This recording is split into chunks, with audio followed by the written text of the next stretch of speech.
Jimmy, those joining us don't realize it, but we just kicked off the American Public Gas Association's annual conference in Scottsdale, Arizona, with the national anthem and color guard right behind us. Yeah, we started to record and actually we stopped, bailed out of it. We didn't realize it was about to go on. So right now behind us in the general session, we have the Colonel.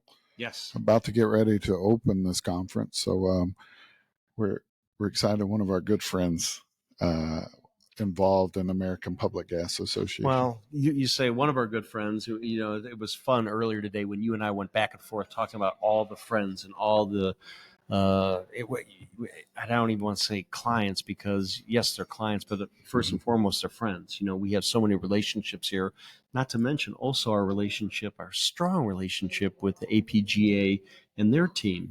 They do a fantastic job for these, public gas entities. Yeah, and we're not just talking about friends as far as the show, which they are. They've always been great advocates for Coffee with Jim and James, but we're really talking about our relationship from an Energy WorldNet perspective with APGA.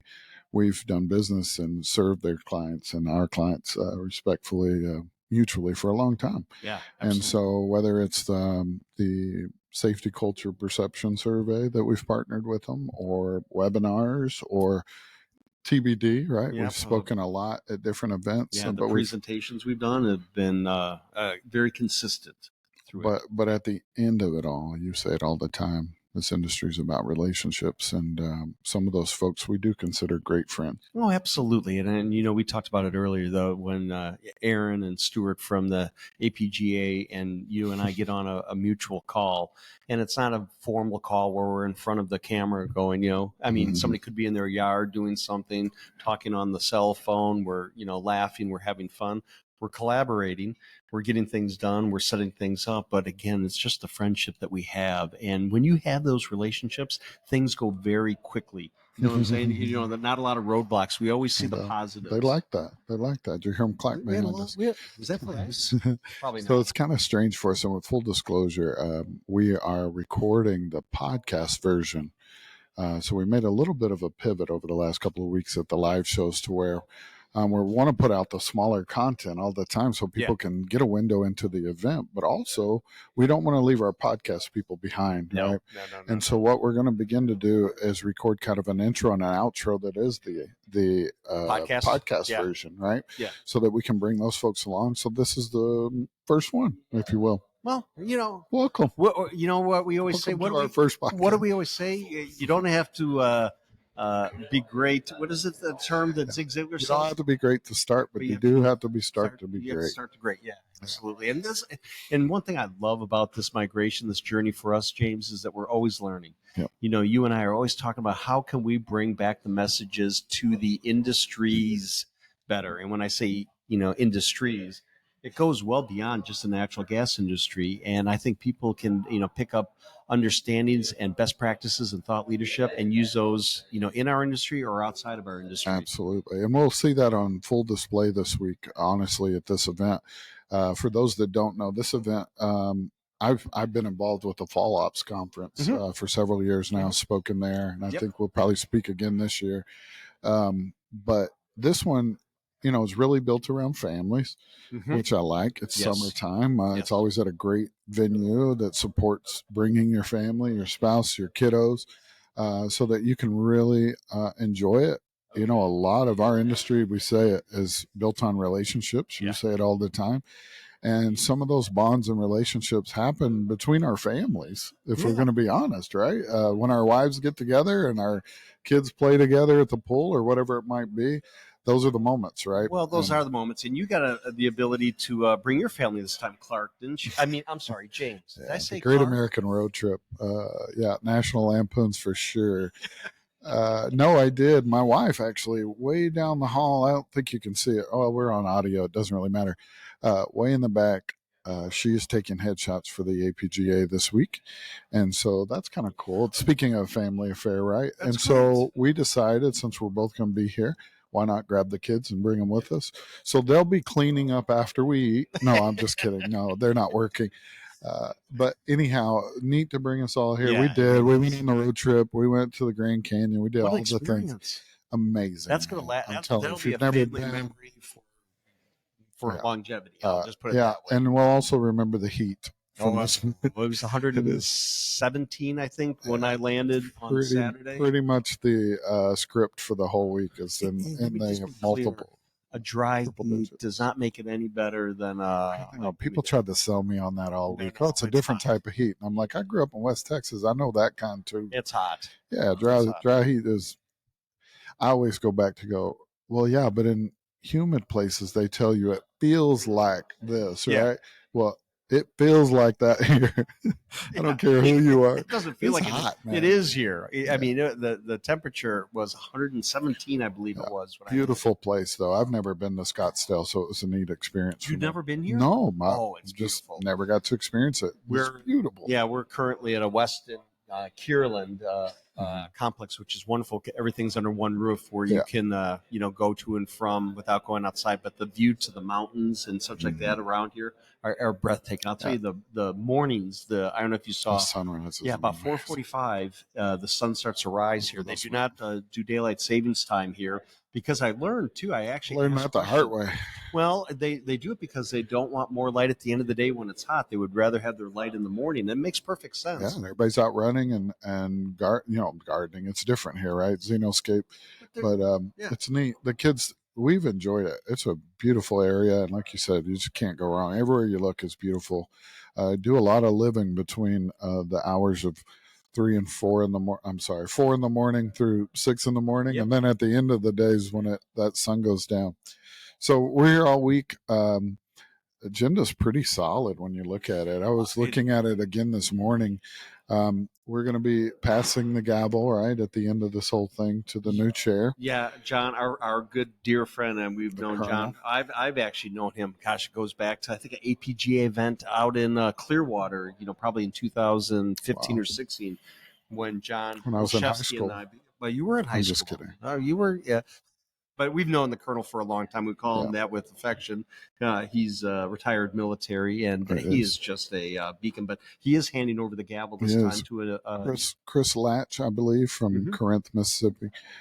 So looking forward to seeing that transition. John's been amazing. As we all know, he's a shot in the arm for sure. I'm sure he'll sit down with us soon, talk about his tenure this past year. I know it's hard for him to step away, but he's leaving in good hands, it sounds like. Well, he's a champion, and he wants the best for the industry. And when you look at the agenda, you and I have gone over. Has his fingerprints all over it, doesn't it? Really does, because really, over the last couple of decades that I've been going to conferences, James, as I said earlier, that a lot of the 20 years ago we were talking about valves and pipes in the ground and reg stations and this and that, which is always important, needed, yeah. But now you start to see that thought leadership, come into it. Culture question or sessions, leadership sessions. I mean, it's really exciting because that really layers it all in. The Colonel taught myself, and I think you too, that in the military they spend 20 to 25% ongoing of time to invest in leaders in the military for continuing enhancements, education, knowledge gaining, those type of things. I think we as an industry can learn from that. And there's a great session today about that very thing. It looks like from Lieutenant General James Pillsbury, I believe, and he's going to be talking about leadership. So I'm excited to grab that one. I'm sure he's been vetted by the best, right? Yeah. I'm sure the Colonel teed him up. Lots of stuff on the agenda just throughout the week, and like we said, a lot of family stuff. There's breakfast with the spouses here in the exhibit and hall. friends. So families are invited to come in and join us and walk around and ask questions. There is guitars by the fire. Guitars by the fire, ice cream social today. I bet that one's popular. That's going to be. I believe our friends at Everline are doing that. What's that? Did I tell you about the bagpipes last night or 2 nights in a row outside, like at dusk? I thought it was you. It wasn't me. I was in the room the first night, and all of a sudden I heard this sound, and I could not understand what it was.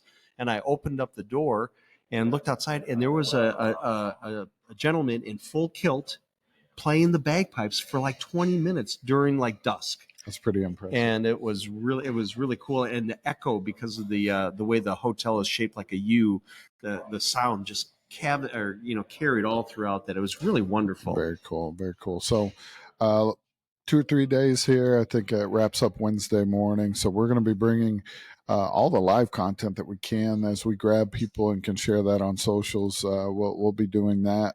And then we'll wrap this thing up probably Tuesday night. You and I can see how it went. Yeah, it's going to go be great. a fast 2 days. Well, Absolutely. it's going to be great. I'm looking forward to sharing again. So many people we've talked to over the last couple of days said, I'd love to just share this because it really worked well for our system. And if we can continue that knowledge sharing, that people can gain things that might help one person do one thing better, we've done our job well, James. Yeah, we're excited to sit down with those SOAR winners, learn about their programs. Oh, my goodness. That's the big reason we're here is working with APGA over the last really about the last 6 months. We've been talking about how can we spread the gospel of the great things that these folks are doing within their programs, right? To bring natural gas to everyone safe, reliable, right? Cost effective, all of those things. And so when we sat down with Aaron and Stuart, they were like, hey, we got an idea. And so we're leaning in. We're hoping to bring all those messages back. I love hearing the why behind some of these programs and things. Like you were saying. Why do you decide to raise the bar and go further and further, right? And I can't wait to hear from those folks. And I venture to say the end doesn't justify the means. It's more the means justify the end, that a lot of people have invested a lot of time and energy in their organizations to do this, and they want the best for their communities they serve, for the people that work within their organization, everyone. And I think that mark of excellence that they're shooting for is the story to tell. I think what we're going to see and hear likely is that for the majority of these folks, if there wasn't an award, they'd probably still do it. Absolutely. You know what I mean? No, absolutely. Yes. That's what I expect to hear. But get into the nuts and bolts a little bit. Sit down with some of our friends. Sit down with some of our enemies. No, I'm just kidding. What? Nah, there's just a couple. No, we have a big team here at Energy WorldNet. We've got a handful of folks here. So we don't, we can just do the fun stuff. Well, we are going to do We should feel guilty. Well, I do for a little bit. Okay, it's over. All right. No more guilt. Yeah. Jimmy, it's nice to be here Always, with you, brother. Yeah. Hey, we'll be back when we wrap this thing up. James, can I kick us off? Let's do it. Well, we are day two. Day two. We have seen our first haboob last night. And if people don't know what that is a dust storm in Arizona, and it was actually something else, quite to see. So, I actually drove through it last night coming back to the property, and it was, anyways, we'll get onto that later. But anyways, that was an experience we won't forget. We are here for a reason. Another experience, right? We are here to talk about natural gas today and some of the great things and communication about it. Absolutely. We're here with our good friend Rodney. Rodney, do us a favor for those that don't know you. Introduce yourself. Let them know who you're with. Sure, glad to. I'm Rodney Deal with the Municipal Gas Authority of Georgia. So we're a Georgia organization, and we serve municipal gas systems. And our core mission is to provide affordable, reliable gas supply for our 82 member municipals. 82 members. 82. Wow. That's nice. Yep, mainly in Georgia, but we do serve some outside the state of Georgia, and also too we work with them to provide a number of member services inside their service areas, and work alongside the municipals to help really promote natural gas, and so we've been doing this for quite some time now. So it must feel like home here at APGA, very similar to what you guys do there, more localized. The APGA kind of embraces that, yeah? Well, it does, yeah. And again, as I mentioned, we've got to make sure that natural gas shows up to the city gates there for our municipal utilities, and at the same time, just recognizing that these systems are very important to the communities. So important. And so we want to make sure that we're doing everything we can to really maximize the value of this enterprise for the communities that we represent. But at the same time, all of our members are members of APGA, and so you can see the alignment. It's very good. We are big fans of the APGA. We love the folks over here. Always have. So important. The APGA, certainly with what they do for us in Washington, D.C. and the other areas that they focus on through some of the committee work is so important for our members. And just to have that voice out there for us is critical. Well, and I understand, too, I've learned a little bit this morning earlier when we were chatting. I actually knew this before, but anyways, getting the word out is very important because, again, when we're here, we all get it. But again, how do we get it out even more and continue to, share the good message about direct use of natural gas? And that really kind of led into something that you're involved with here at the APGA. And would you mind explaining that little special group that you're involved with, please? Yeah, sure. This is called, the APGA calls this the Direct Use Task Group. And the Direct Use Task Group is, as the name says, it's really focused on a specific task, and that is preserving the direct use of natural gas. And that truly is the mission of this particular task group. And really it evolved several years ago and focused really in the codes and standards area with the furnace rule that came about. And, when the APGA challenged the Department of Energy in that furnace rule. And so really the direct use task group really was elevated, and its importance, I think, was elevated during that time, but since has evolved. And as you guys know, with all the talk of electrification and the focus on reducing carbon emissions and that sort of thing, the group, again, is very focused in that area to talk really about the benefits of the direct use of natural gas. And again, critical. I mean, the story is still untold in my mind. I just to add one more thing. I see James coming on there. No, I'm going to start preaching to you here. Do it, please. Now's your moment. You got the floor, Senator. Well, this is so critical, even as we're looking at policy, as we're looking at legislative issues, and as we're looking at codes and standards, to understand that this gas system, this gas grid that we have, is 90 plus. Efficient, 90 plus efficiency is just so critical. I mean, here's a grid where we're pouring in $32 billion a year, continuous improvement and upgrades into this system. I mean, just think about that. I mean, $90 million a day going into this gas grid, and what it does, it delivers energy at 90 plus efficiency. That's pretty good. I just have I think a follow-up. There's a lot more to know about this. You support the committee. Your group supports the committees at the APGA as well as outside of potentially being a voice out into the communities, so to speak. Is that a correct statement? Yes, I think that is correct. In other words, we do, and what we like to engage our committee chairs and vice chairs within the direct use task group, and again, as we're focused on these particular issues, it gets us into more of a strategic discussion about some of these key issues. It's about equipping people with better information and better data. Education is key. Absolutely. Yeah, really. So, Rodney, you've been involved a long time. We've learned a lot. In fact, I want to get involved in that group. But for those that can't or not here, right, those folks back home, we are kind of trying to motivate those groups. What could you say possibly to the folks that aren't involved right now, either in the direct use task group or with the APGA? What could you say? What have been some benefits for you specifically? Yeah, I would say as you look at the direct use task group, what has it done? Well, again, I mean, you can point to specific Department of Energy standard rules, appliance efficiency rules, and things like that, where this has been a voice, helped us really, in terms of us, APGA, developing positions, policy positions, and things like that. So I think that's where we see the real benefit. And of course, once we get the boots on the ground in DC and talking to those that, hopefully we can influence with positions that all focused on preserving that important direct use of natural gas. You heard it. Yeah. So important. Well, Rodney, it was great meeting you. Yeah.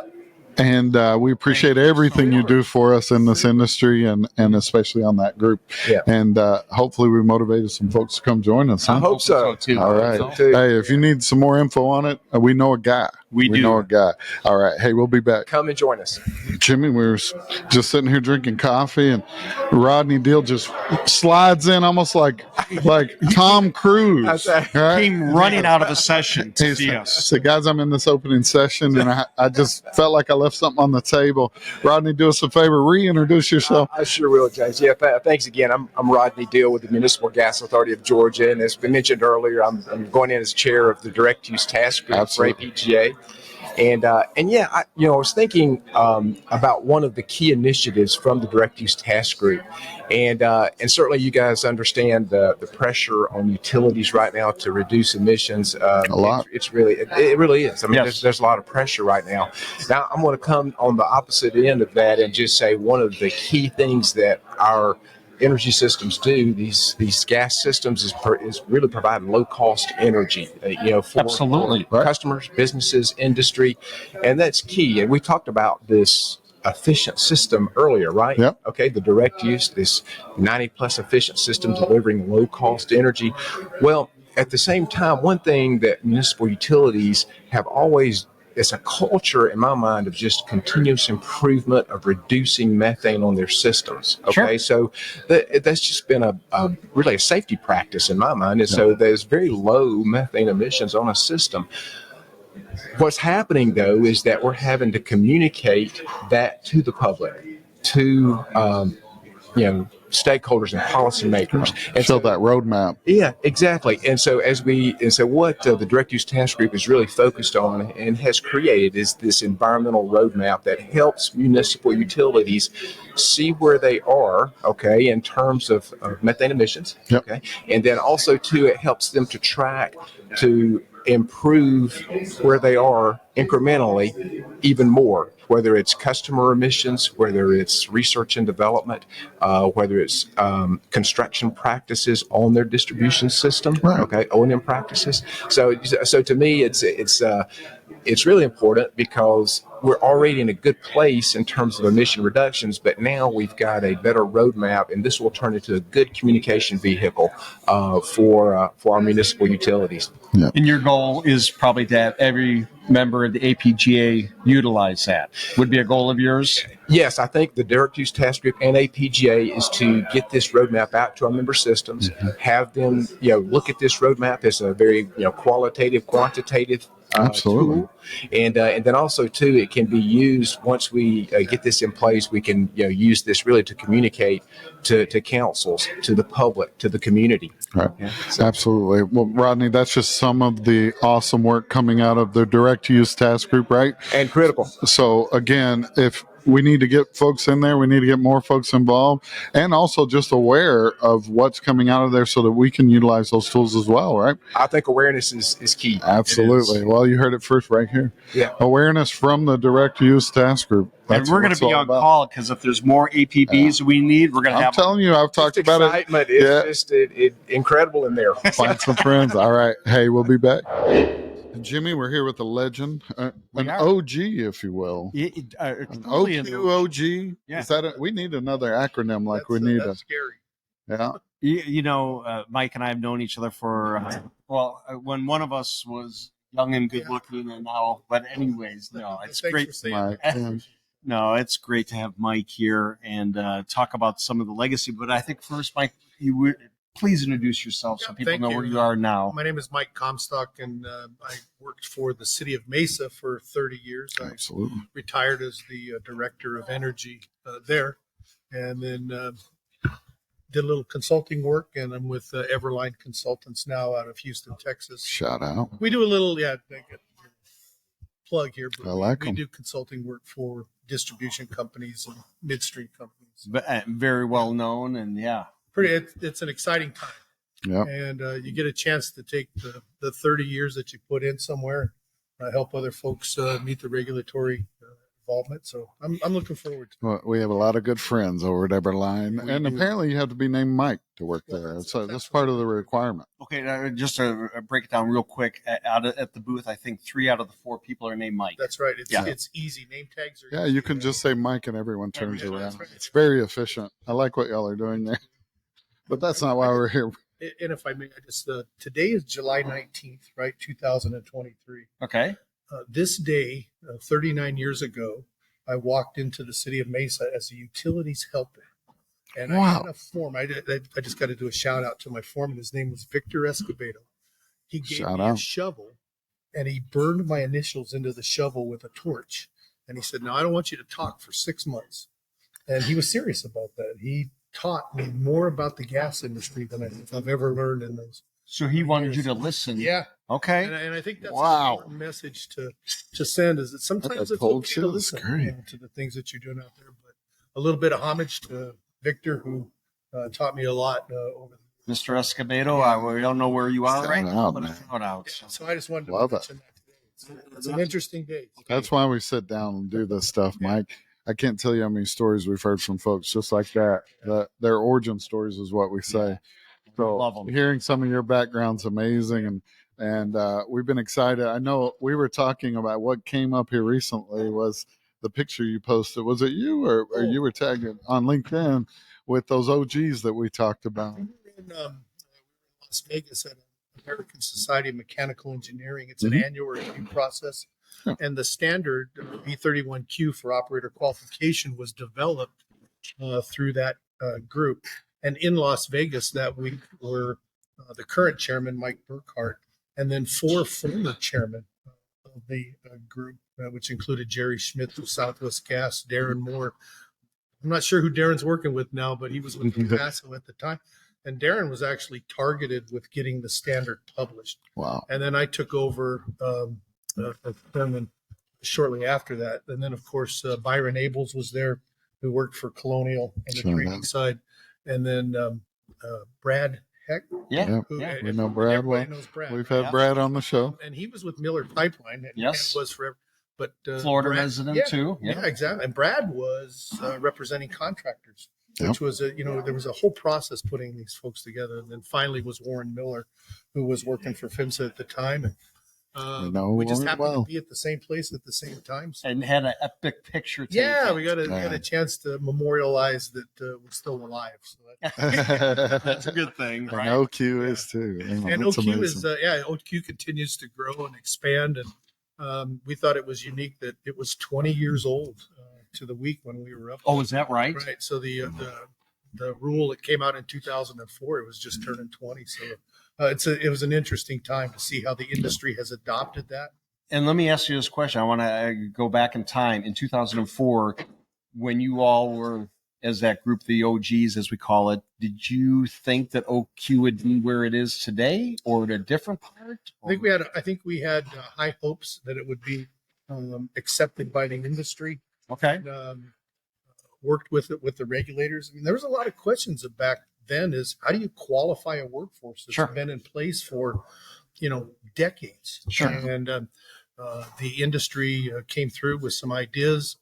Third-party providers came through with some aids to the industry, and then the federal government continued to work with industry to help them acclimate to a training room. Yeah. And it's worked out well. I think over the years, our industry is much stronger because the regulation was in place, and people are now trained to do the work. Much different than when I was given a shovel and said, don't talk for 6 months. You almost had to catch up, make a new baseline and then grow from there. I think that's true. Continuous improvement just across the board. I think it's a testament to that, right? It's just kind of built in, just that our industry continues to work on that and better. Well, and we recognized now 25 years ago that something had to change. Because incidents were happening and we needed to fix that. And so I think that's a testament to our industry that we had the wherewithal to make those decisions and move forward. So absolutely. And again, how it keeps evolving and progressing and learning. And I think we are, as an industry, learning, listening to ourselves and trying to do better tomorrow and the next day. And I I thank the people who've been around all this time and continue to carry the flag. Yeah. And then there's a new generation that's coming in that understands it and is continuing to harbor. Oh, I'm just kidding. I'm Over here, this I'm old. generation. I think I'm in the one that was retired. Well, but it's important. And it's important the knowledge sharing and the dissemination of knowledge and the experiences. You know what you have in your head over 39 years, Mike. If we could stick a jump drive in there and capture all that and give it to the next generation, it would be You might have a virus in your. Oh, careful. Yeah, depends when you catch me. Yeah. Mike, we're at the APGA this week. Obviously, you've been involved in this industry for a long time. I'm sure you've been to a few of these events before. How many APGA events, if you had to guess? I started coming to APGA in 1990. Wow. I was lucky enough to serve as the That's chairman awesome. from 2008 to 2010. okay. And we spent a lot of time in DC at that time talking about control room management Sure. Yeah. and integrity management plans. That was the big topic of the time. But that was one of the banners we were carrying from APGA. Now, APGA represents over 750 small municipal and action agencies around the country. Yep.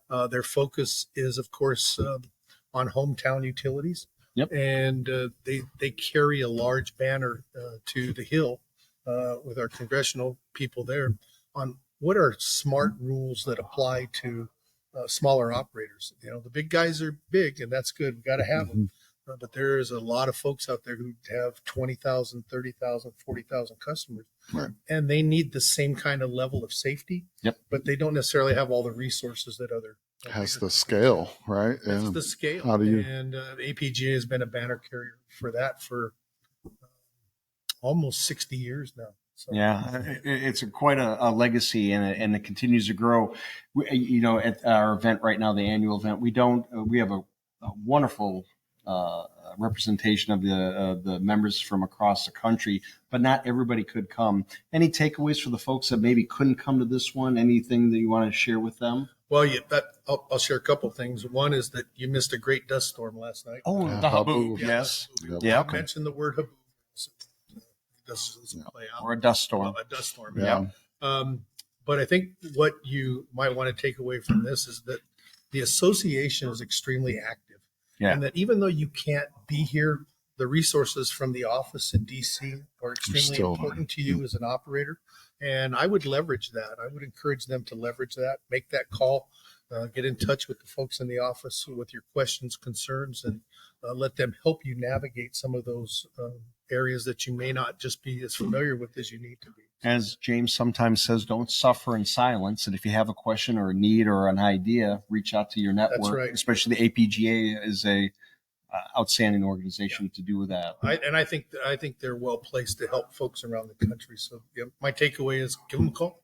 Yeah, man. I like it. Mike, been waiting to have you on the Thank show. you. Yeah, we Appreciate have. you, brother. Absolutely. All the Thank work you for you've taking the done. time. I mean, I wouldn't be sitting here if it wasn't for this guy. And by proxy, Yeah. that's the truth. Well, so I get to check the box now. I started digging ditches, and now I've been on Jim and James. Well, I'm just waiting for my shovel until somebody tell me to shut up. Put that on the check mark. James, It's busy in here now. it's extremely busy, but that's okay because, we had definitely an emphasis to talk to some SOAR. Sore winners. Yeah, SOAR winners. And who happened to stop by but our friend Rich. At this point, Rich, would you please introduce yourself for the audience? Be happy to. Rich Wersinger, Director of Wilson Energy with the City of Wilson, North Carolina. And we've known each other for a while. And you've seen Rich before. We're fast friends already. Well, it's going Just quick. finish it. Yep. Go ahead. So, Rich, I want to ask you, being a SOAR winner, what does that mean to you? Do you have a lot of context about the SOAR award? I do. It's brought a lot of pride to me that City of Wilson, for the second time, was a SOAR Gold winner. Okay. That's great. Big deal. And Rich, we were talking just a little bit pre-show, and you kind of started asking us some questions, and we realized we needed to start asking you some questions about SOAR. Yeah, because So from what we understand, so SOAR's, I believe next year is the 10th anniversary of SOAR, And so we were talking about that, and you said, well, I got a little bit of a backstory on SOAR before it was SOAR. So we want to hear directly from you. So Yeah, give us a little bit of context. So in the public power industry, they recognized they needed a way to recognize public power systems that were achieving outstanding reliability and were doing the right things to have reliable systems. So they created, the American Public Power Association created the Reliable Public Power Provider Award. And a lot of the public power systems then wanted to achieve that recognition. I worked for a combination utility at that point. Wilson is too. At that point, I worked for Rocky Mount. And so I learned about this award. And in Rocky Mount, we achieved their highest level, which was a platinum, something like that, diamond. Diamond, okay. But then I was in a conversation one day with Bert Kalish, who was Former chair. APGA's CEO before Dave Shriver. Yeah. And I was telling Bert about the award. He was familiar with it. And I said, Bert, why doesn't APGA have something like this? He said, Rich, good idea, good question. Why don't you take this on? Love it. So I did. I worked to put together a committee. It was myself as a member, from a system member, and Rod Walker. I don't know if you knew Rod. He was an associate member working for one of the consultants. We put together a committee, and we came up with the... Is that the Barstool napkin way? That is it, yes. Got the origin story of all the origin stories today. This is the origin story we need. I love it, today. Rich. Yes. Absolutely. So tell me, that original program, what was like your foundation or your cornerstones in it? Well, we plagiarized APPA. That's fine. And I reached out to them and said, hey, we'd like to create a similar. Would you cooperate with us? And they said, no, you guys are bringing up this issue of site versus source. There's a lot of animosity between public power and public gas, even though in a lot of cases we're the same people. Absolutely. So without their permission, we used it as our roadmap. Hey. Is that allegedly that happened, or did it actually happen? It did happen. You're hearing it here first. This is a scoop. Well, Rich, I'm so glad to get to talk to you. We're challenging our audience back home, and those that aren't able to be here and experience this. When we are together, great things happen, right? We get motivated and we want to take it back. But for those folks that maybe aren't able to be here, what can we say to them to motivate them to get involved in the SOAR program and APGA as a whole? Well, so why do we have the SOAR program? It basically has the four cornerstones of what all natural gas utilities should do to effectively operate their systems. Now, this is just from memory. I'm not going to get it all. We won't hold you to it. Safety number one. That's number one. Reliability. Workforce development. Okay. And I can't remember the third one off the top of my head. We're going to get in research trouble. That one. How does that sound? But really, when you hit things that we tout all the time, safety's got to come first. The delivery of safe, reliable natural gas, and then the people to do the maintenance, infrastructure, the delivery of what it's needed to make that happen. And that's to make sure they are properly trained and developed to do that work. Absolutely. Absolutely. As well as their equipment that they use to do it. The people know what they're doing, and the equipment is performing correctly to do that task.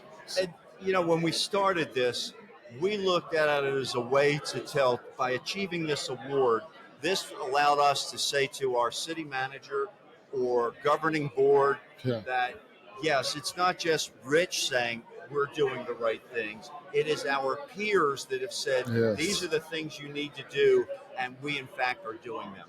So that poses probably our last question, which is, so it's not a mandate, it's not something that our leadership is coming down saying, hey, here's what needs to be done. It's going above and beyond and doing it on your own free will to some degree. So why, Rich? Why does someone decide, hey, I'm going to do more than what it takes when it comes to SOAR? Because I think that's just what the gas industry is made of. The people that want to always be raising the bar, doing above and beyond. Mic drop. That's Rich, thank you for your work, and thank you for. We wouldn't be here today talking about the SOAR winners if you wouldn't have put pen to paper we are 11, 12 years ago. Yeah, So specifically thank you for the work you've done, and thank you for the work you still continue to It do. has been a pleasure. Absolutely. Thank you Love so it. much. Hey, we'll be back. Man, celebrities left and right. One of our good friends, one of our good champions, client. What else? What else could we say? A neighbor. We are Florida neighbors. We are. Yeah, Stephen Mayfield. Welcome to the show. You've Thank you. You've Thank been you. on I'll before, shake your though. hand, but I usually give Did them we a do a hug. full episode? I'm trying. We've had a lot of folks on. I'm trying to think of how we did it. Were we somewhere? No, I've been Virtual. I've virtually done an episode with you That's a long right. time ago, which I very much. And before we even get started, I want to tell the two of y'all how much we It's your show. Go ahead. appreciate you for everything that y'all are doing to help engage and spread the word in our industry. Thank you for doing that. That's We that's do it for touching. you, brother. Yeah, we do it And for I mean you. that. I mean, we do it you for and everybody, the industry. but- Yep, Yes. we do. Man, That's actually our let's just drive. end it there. Hey, Have a it's great been day, good. everybody. Yep, Stephen. Stephen, we act like everybody knows you. Just do us a quick favor. Introduce yourself. And I am Stephen Who you with? Mayfield. I'm the manager of City of Tallahassee's natural gas utility. I've been in the industry about 24 years. I love this industry. There's nothing about it I don't love. And to me, one of the most important things to do is be involved. Say yes anytime anyone asks you to help. And let's just keep this industry going. listen, I feel kind of left out because I heard it recently y'all hung out. We were at a great Florida Natural Gas Association Yes. event. Mr. Mayfield, as I now have to call him because I am a vice chair of one of the committees, but I believe it's president or chairperson? President. And President. I expect everybody to stand when I walk in. No, I'm kidding. Yeah. I am honored to be the incoming president Yes. of Florida Natural Gas Association for 2 years. I appreciate Jim. He has stepped up and just really been willing to help move things forward, and that's very important to me to improve the industry. Well, it's great I thought working you were together. just going around in your shorts and Florida uniform, My hey dudes. flip flops, just and Allegedly. you were really out there working the whole He's time. spreading the word all the time, doing a great job. No, it's teamwork, Yes. and it's being serious. It's wonderful to be involved in Florida Natural Gas because that's also involved very much with APGA, Yes. and they work, very much In conjunction. in conjunction with each other. So Let's talk about that. We're here at APGA. You've been involved here for a while now, huh? it's With not your, APGA? yeah, it's not your first time, is it, sir? Is this your first My APGA first show? my first meeting was in Memphis in 2010. Wow. Okay. And I guess for the first couple, 2 or 3 years, I just kind of stuck my toe in the water a little here and there. Then probably about 4 years, maybe 5 years into it, I said, I'm all in. And Yeah, if man. they need anybody to do anything, I step up. The staff with APGA is excellent. They're some of my favorite. Yeah. No all kidding. of the members here are excellent. I Yeah. appreciate everybody. I love the way everybody shares information, works together, and we're all helping each other improve and helping the industry improve. He Like- speaks it right there. like the SOAR program. Yes. Yep. I've been involved with the SOAR since 2014, and it is a great program. It is a way an industry, a system can look, because it changes a little every year, and it helps move systems that use it to where regulations are going, where the industry needs to go, and for the public mind and to help the customers and keep up with everything. And so I apply every 3 years. Some systems apply every year, but even if I don't apply, I use the rubric, the metrics, to help us improve. And I think it is a great system that everybody ought to consider. And I'll tell you, if you have any questions, feel free to call me. I'll talk to you about it anytime. Yeah. And I'll give you his number. That's fine. We Yeah, all we'll will. put it live on the screen. No, just- I do have a question about that. You're a PSMS guru, a Yes. champion in Well- the industry. You are. I mean that very Whether you sincerely. like it or not. Yeah, you Okay. are. Do you see the SOAR program working in conjunction and tangent with your PSMS efforts? Yes. Okay. Both the PSMS and the SOAR are about continual improvement. Yep. And so that is what the industry is about. There's no longer looking at what is the minimum that we need to do to meet the standard. It's now all about what you can do better next year to keep moving everything ahead. And as I have been working more with the PSMS, and honestly, through your compatriots at EWN, especially Steve Allen's been a guru helping me through that stuff. He's like a mentor that I very much appreciate what PSMS has to offer and how it's helping us improve, engage our workforce. Man, I love it. You have the floor, Senator. One more question. What would you say to the folks that aren't involved in SOAR right now that might get them involved? It will help you improve. It's a great metric to see where you are now, and it's a good way to look and share best practices with others and move forward and just make your system better. I know everybody's trying to do a good job and do things well, and this is just a nice guide. I was on a panel this morning. I'm gonna reach out a couple of things I heard talked about this morning from some of the my fellow gas industry professionals to help us improve. Absolutely. Love it. Stephen? Thank you. I know I speak for a lot of people when I say thank you for everything you do for our industry, sir. Proud to call you my good it. friend. Yep. Yes, sir. Absolutely. And thank y'all for everything y'all do for the industry too. Yeah, thank you. Hey, we'll be back. James, this is the time of the day where I get a little sullen because we're sad. Well, it's tearing down of the trade show floor, but the conference is not over yet by any means. But it's still, when the trade show floor starts to get taken down, I get a little, I love strategically planned. We're taking ours down slow, real slow behind us. The place is breaking down. We do have a session going on right now. I think it's the operations breakout. Yep. And they're just kind of talking about things. But the hall's breaking down. The day's kind of coming in a quick 2 days. I mean, 2.5, 3, whatever. And then we have tomorrow morning too, for a few meetings. Though, we've distinguished service awards tonight, so we have a full night. Dueling pianos tonight. Oh yes, and a dinner. Fun. Yeah. So we still got some work to do tonight, but it's been a great show, man. Yeah, it's been a phenomenal show. Every APGA show that I've been to is always unique unto itself, yet very common thread. A lot of knowledge sharing events all over, and it's great. We probably had 10 or 12 SOAR winners come through here. We have. Which was our point of being here. APGA wanted us to share the message of the SOAR winners, and I feel like we've done that, or we're going to do that. We captured a ton from the SOAR winners. Some of my favorite parts, is when we ask why do a program that isn't a requirement, right? It's not a mandate for these folks to do it. Nope. And going above and beyond is just something that they're called to do. And so getting to ask them why was amazing. That was fun to hear their answers. Yeah, that was really fun because, I've heard of SOAR, you've heard of SOAR for years, right? Yeah. But today when we got to talk to them and ask them those questions, and they said, because we could benchmark ourselves, so we could challenge ourselves, we could understand ourselves. Because it's the right thing to do. Yes, for safe delivery of reliable natural gas. Yeah, I loved hearing about how it motivated their groups back home and started to paint that baseline. Oh, yeah. And provide that picture. I think that's amazing to think about. How about this? How about talking to Rich from that was essentially the founder of SOAR. Oh, yeah. When he broke down basically where it came from 11, 12 years ago and told the origin story of the very award that we were here to talk about. And it was born out of his idea with a couple others in regards to something that we were doing on the power side, the electric side at that time. Yeah. And he thought that we should have something on the natural gas side. Yeah, and they said, wonderful. That sounds great. Why don't you do it? and so he did. And so just get started. Absolutely. Right?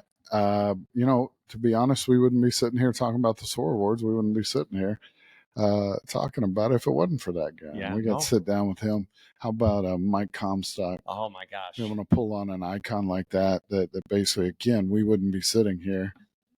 No. In front of this OQ sign, right, as a company, as Energy WorldNet, if it wasn't for that original group of folks that was a part of that OQ role. Yeah, and I almost 20 years ago. Yeah, and when Mike was right across the alley here, so to speak, we were like, "You want to hop on and talk about it?" He goes, "I'd love to. I'd love to share about it. Tell a little bit about the origin. Tell about the good, what we learned along the way." And again, the key words are enhancement.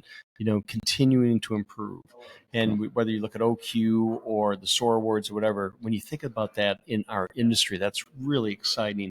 And I don't mean that frivolently. It's because we are trying to always improve and be better and to do things, to the best of our abilities. Well, we heard that time and time again from several folks that came and joined us. We're going to just name drop because there were so many great people. How about Stephen Mayfield? Always a champion, always a star. Yeah.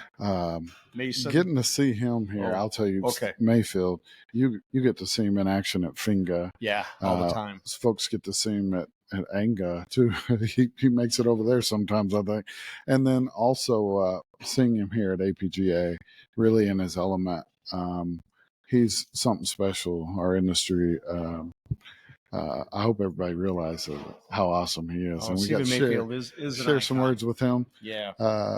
Who else you say? I said Mason. Mason Matthews. We've been hounding him for a while now to get on the show, and so he relented. He was a great guest. So many folks. We got to meet Jim Green. Yeah.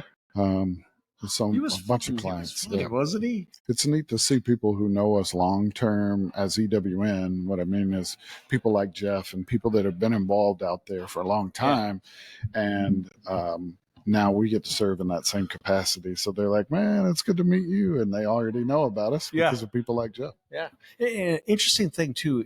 Did you notice when we were asking folks to come on, and at first a lot of people were like, oh, no, or I couldn't talk about anything. We're like, well, do you want to talk about the natural gas industry and how we're making it better? They're like, yeah, I could talk about that.